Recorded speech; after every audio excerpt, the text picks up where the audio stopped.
Assalamualaikum dan selamat sejahtera. Selamat datang ke kelas hari ini.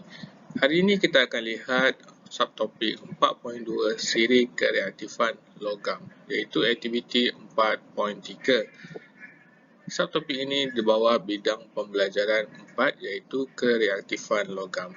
Untuk hari ini kita akan tengok kereaktifan beberapa logam terhadap oksigen. Jom sama-sama kita lihat. Untuk aktiviti 4.3 di bawah tajuk kereaktifan beberapa logam terhadap oksigen, tujuan aktiviti ini adalah untuk mengkaji tindak balas pemanasan logam seperti magnesium, aluminium, zinc, ferrum dan plumbum dengan oksigen.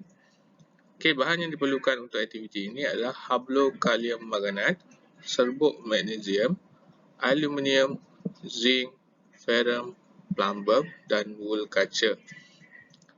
Radas yang diperlukan adalah tabung didih, kaki retort dengan pengapit, piring porselin, spatula dan penunu Bunsen.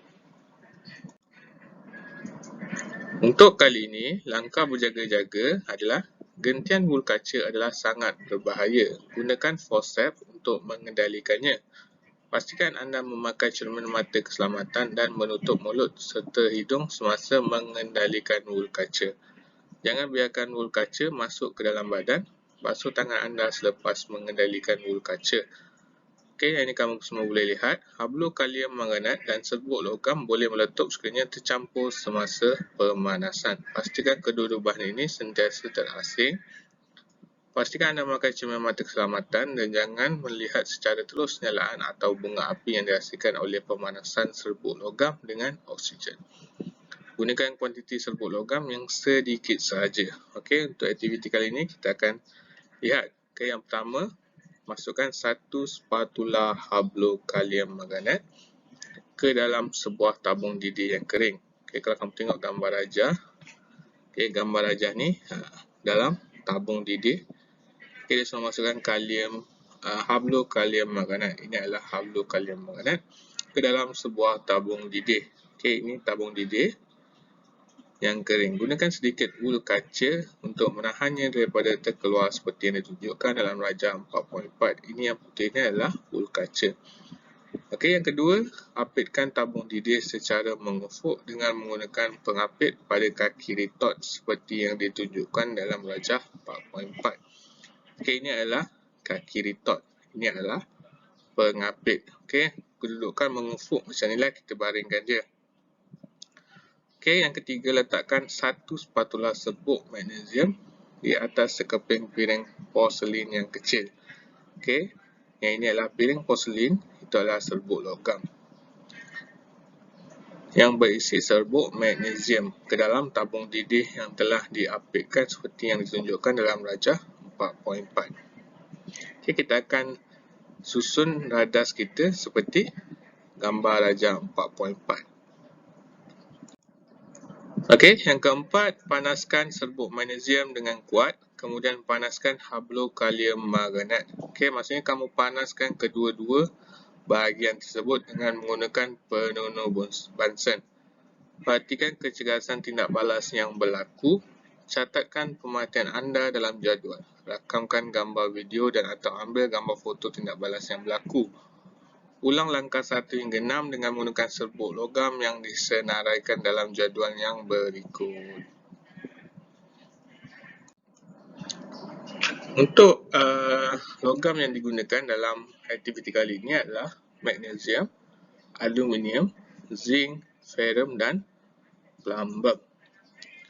Dekat pemerhatian ini adalah apa yang kamu akan dapat perhatikan daripada aktiviti tersebut, pemanasan logam-logam tersebut.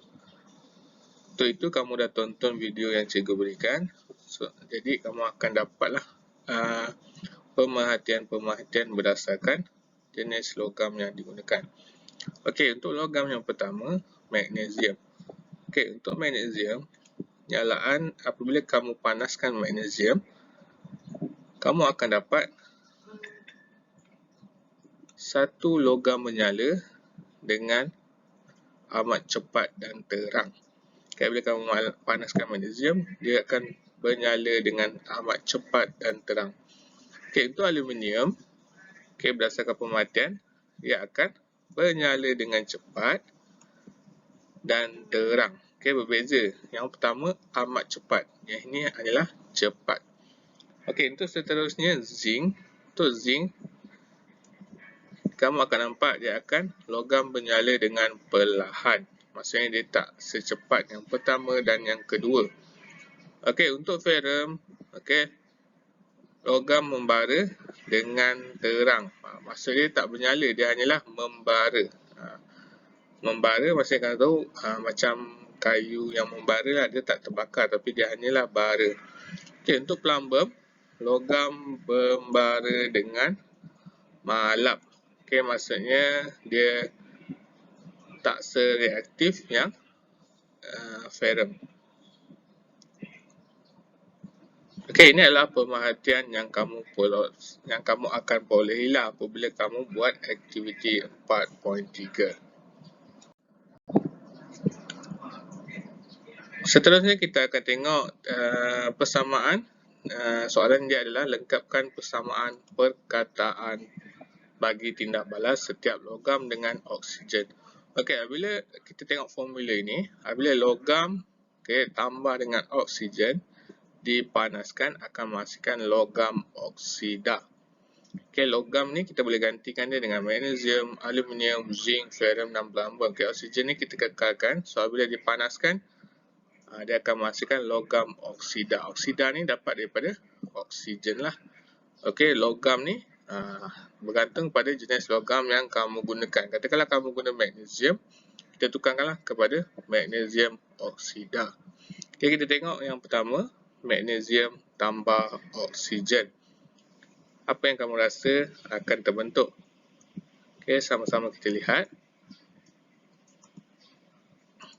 Okey, yang terhasil adalah magnesium oksida. Tengok, logam oksida. So, kat sini logam kita gantikan dengan magnesium. So, jadilah magnesium oksida. Okey, untuk yang kedua kita gunakan aluminium. So, apa jawapan dia? Jawapan dia adalah aluminium oksida. Hanya tukar logam sajalah, bahagian logam sebab oksigen yang digunakan ni adalah sama. Okey, untuk zinc oksigen, okey, kamu akan dapat zinc oksida. Ferrum tambah oksigen akan menghasilkan ferrum oksida. Dan air sekali plumbum tambah oksigen akan menghasilkan plumbum oksida. Okey, ini adalah tindak balas bagi setiap logam dengan oksigen. Untuk soalan yang kedua, nyatakan hubung kait antara kecergasan tindak balas dengan kereaktifan logam terhadap oksigen. Okey, maksudnya dekat soalan ni dia nak hubung kait antara apa? Antara kecergasan tindak balas dengan kereaktifan logam terhadap oksigen. So, dia nak hubung kait antara dua ini. Kalau hubung kait mesti ada semakin, lepas tu semakin. Okey, kita tengok jawapan dia adalah semakin reaktif logam itu, semakin cergas logam bertindak balas dengan oksigen. Okey, maksudnya apabila logam, kita nak tengok logam itu reaktif ke tak, kita akan tengok cara dia bertindak balas dengan oksigen lah. Kalau dia reaktif logam itu tinggi, maka dia semakin cergas bila dia bertindak balas dengan oksigen. Okey, maksud semakin cergas maksudnya dia akan menghasilkan nyalaan api yang sangat terang.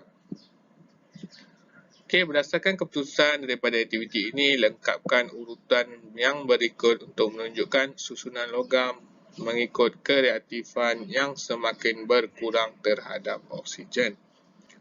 Okey, maksudnya dekat sini kata kunci dia adalah mengikut kereaktifan yang semakin berkurang terhadap oksigen. Maksud dia nak yang paling tinggi kepada yang paling rendah. Okey, so yang pertama yang mana menyala yang kita nak tahu dia cergas ataupun dia reaktif, dia tinggi, dia bila dia bakar, dipanaskan, dia akan menghasilkan nyalaan api yang sangat tinggi. Okey, logam tadi antara logam-logam tadi yang mana yang menghasilkan jalan api yang sangat tinggi adalah yang pertama adalah magnesium, yang kedua aluminium, yang ketiga zinc, yang keempat ferrum, dan akhir sekali adalah plumbum. Okey, daripada yang paling reaktif kepada yang kurang reaktif. Okey, maksudnya magnesium ni tinggi kereaktifan dia berbanding dengan plumbum apabila bertindak balas dengan oksigen. So, maka terhasillah siri kereaktifan logam terhadap oksigen. Kalau kamu tengok, okey, untuk yang rajah 4.3 ini semakin ke kanan, okey, maksudnya reaktif dia semakin tinggilah. Kalau kamu tengok, magnesium, kedudukan dia dekat sebelah kanan. Maksudnya dia tinggilah kereaktifan dia. Okey, aluminium. Aluminium di sebelah kiri dia. Zinc, sebelah kiri aluminium. Ferrum, sebelah kiri aluminium.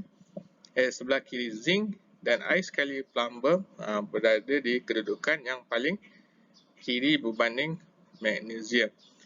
So, ini adalah susunan siri kereaktifan logam terhadap oksigen. Okey, sampai di sini saja kita punya aktiviti 4.3. Semoga kamu semua faham dengan penerangan yang cikgu berikan. Kita akan berjumpa lagi pada kelas yang seterusnya. Okey, Assalamualaikum dan selamat sejahtera.